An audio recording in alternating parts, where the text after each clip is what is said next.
Welcome to another episode of my series, Mystic Minds with K Mystic, where I represent something that I like to call the mystic veil, the bridge between the seen and unseen worlds. This episode will be called I Am Not Coming Back Here.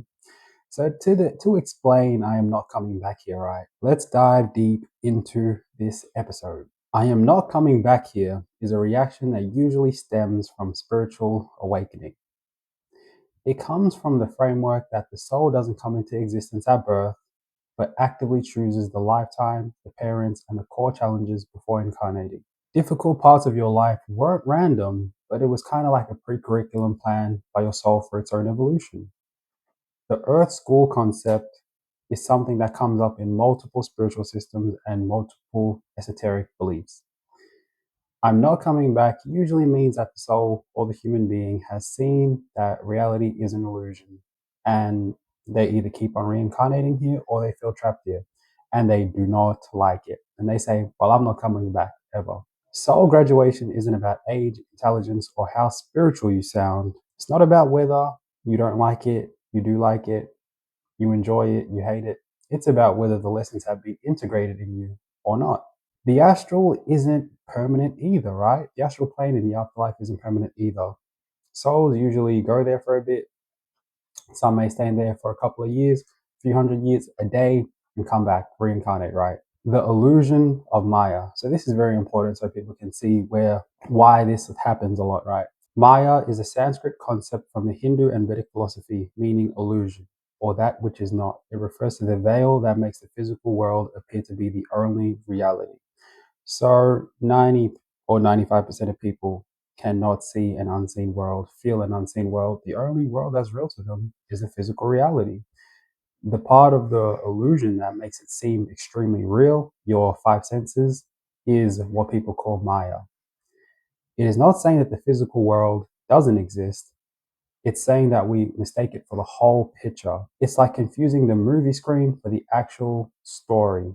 I put this image in here of the Hunger Games movie because they're in a dome, right? They're in an arena, and Katniss, she ends up using her bow and arrow to basically break the illusion, to break the ceiling, to break the sky, to expose that they're in a holographic world or domain. And Kong, right? Kong, when he's in Skull Island, he ends up throwing a tree branch. It breaks the holographic sky that he was in.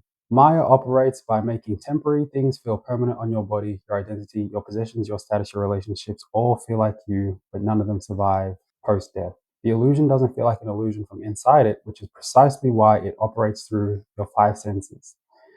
The ego is Maya's primary tool from a child to keep a construct identity entirely out of impermanent things, and you end up spending your whole lifetime defending that construction. Desire and aversion is the illusion that pulls humans. You chase what feels good and you avoid what feels bad.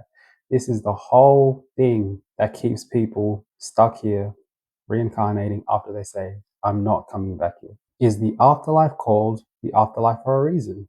The afterlife has been said to be a full dimension of existence with its own time, society, and structure. Spiritualists, near-death experiences, and esoteric research consistently describe cities, libraries, gardens, art, music, and community.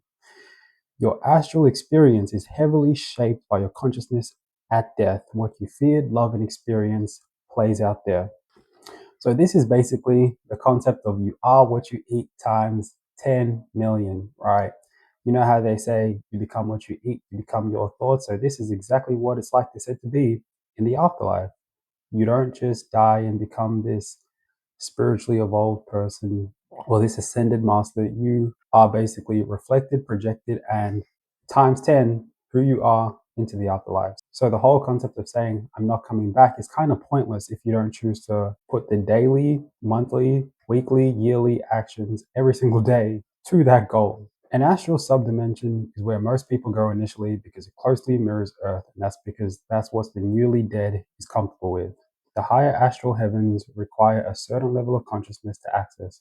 You don't just walk in, your state of being determines your access. So I talked about this in my video, The Misconceptions of Heaven, where I talked about why people would call heaven boring. It's actually layered of more and more and more perfect dimensions where people can evolve through and reach higher levels of perfection in their soul and spiritual evolution. What keeps souls tied to earth? Karma isn't a punishment, it's simply unfinished business patterns that the soul agreed to resolve but didn't end up doing it for whatever reason, right? A victim mentality is one of the subtlest traps. It feels justified, but it keeps you locked into the same frequency that keeps on tying you to these people, places, and things or events. Trauma that isn't healed in one life gets carried into the next and manifests as subconscious blocks, fears, and negative behaviors. Many souls reincarnate specifically to finish a relationship, not always romantically, sometimes to resolve debt, betrayal, or lessons of forgiveness. Addiction to substances, drama, validation, or to suffering is one of the hardest karmic loops that people can ever break, right? Because it has a physical and energetic component that keeps people basically stuck in that cycle. They come back and they say, well, I'm not coming back here, but they get stuck and tied to the exact thing that they dislike that keeps them here, right? It's almost like you say that you don't like it here, but you're operating exactly how people that stay here act. The soul doesn't get pulled back against its will. In most frameworks, it chooses to return because it genuinely still has unfinished work, even if your conscious mind doesn't agree with it. That's the negative side of people saying you are not your physical body, you are your soul experiencing and observing, right? When people say you are not a human being having a spiritual experience or a spiritual being having a human experience, well, this is the part that people might not like because the spiritual aspect of you may say, well, I didn't grow past that. I didn't evolve past that. You saying, I don't want to come back. I don't like that. But guess what? It may choose to come back. I'm not coming back here is pointless without real change. The afterlife in esoteric teaching is essentially a mirror, amplifier, and projector of whatever you are inwardly, and this is what dictates the dimension that you will experience. Anger, hate, resentment, envy, jealousy manifest as an entire environment with beings inseparable from the emotion itself, as if they were physical. So, when you don't have the protection of your physical vessel in this world that keeps all of these different energies or feelings trapped inside of you, you actually experience these like they're inseparable from an actual physical entity when you go into lower astral worlds. So this is why it's very important to deal with these things so you don't have to deal with it when you probably don't want you know you probably don't want those problems on the other side, right? Joy, morals, principles, gratitude, and happiness and positivity grant your consciousness access to higher worlds, dimensions, and realms of beauty, exploration, knowledge, and spiritual beings, celestial realms with pure bliss, completely free of suffering. If you have hate, anger, resentment, planet Earth is the planet for you. Unfortunately, or fortunately for your soul's evolution, right? On Earth, our physical body acts as a dampener. Emotions are slower, denser, and easier to distract. In the astral, everything is immediately amplified. The person who dies hating everything will not suddenly love everything just because they're free from Earth. If anything, you're earning your stay here. When you act like, let's say, a human that has these emotions of the people that you don't like, you're basically earning your keep in a place like this. You cannot fake your way into a higher realm because your consciousness is the ticket and it can't be performed and has to be genuinely cultivated. This is one thing that I practice doing, right? Being honest with my emotions. If I'm going to do something that I shouldn't be doing, I'm just honest about it.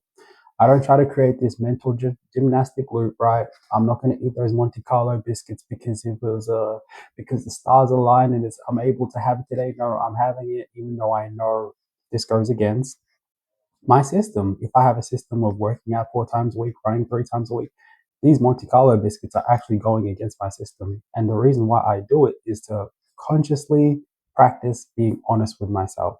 There are actually places in the lower astral worlds where people that constantly lie to themselves in the physical world are actually trapped in very slow and dense environments. And as the person said on the radio show, they said, being trapped in a still place is a very terrible thing to experience for someone that keeps on lying to themselves, right? Conclusion. Hating your life and earth isn't a spiritual stance. It is the exact vibration of the lower realms, which means you're already living there before you die. Genuine inner work, shadow work, and healing, forgiveness, emotional regulation isn't just self help, it's actually spiritual preparation.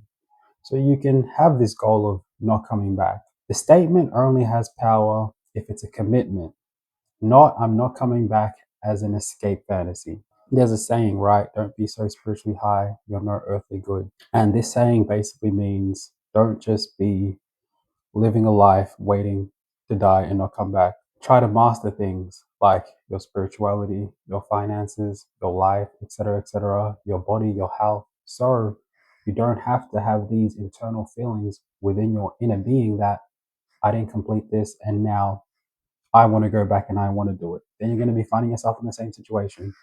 I'm not coming back. And you don't know this is the 400th time you've said this, right? Higher being and advanced souls in the afterlife literally cannot bear to be around heavy energy. It's probably like a screeching sound to them or a terrible feeling to be around bad energy, right? So, saying I'm not coming back, you want to be able to match worlds, planets, dimensions, beings, feelings, etc., that other people and citizens that have been there for God knows how long want to be around you instead of resonating with people down here on the planet. So that concludes another episode of Mystic Minds with K Mystic. I am not coming back here.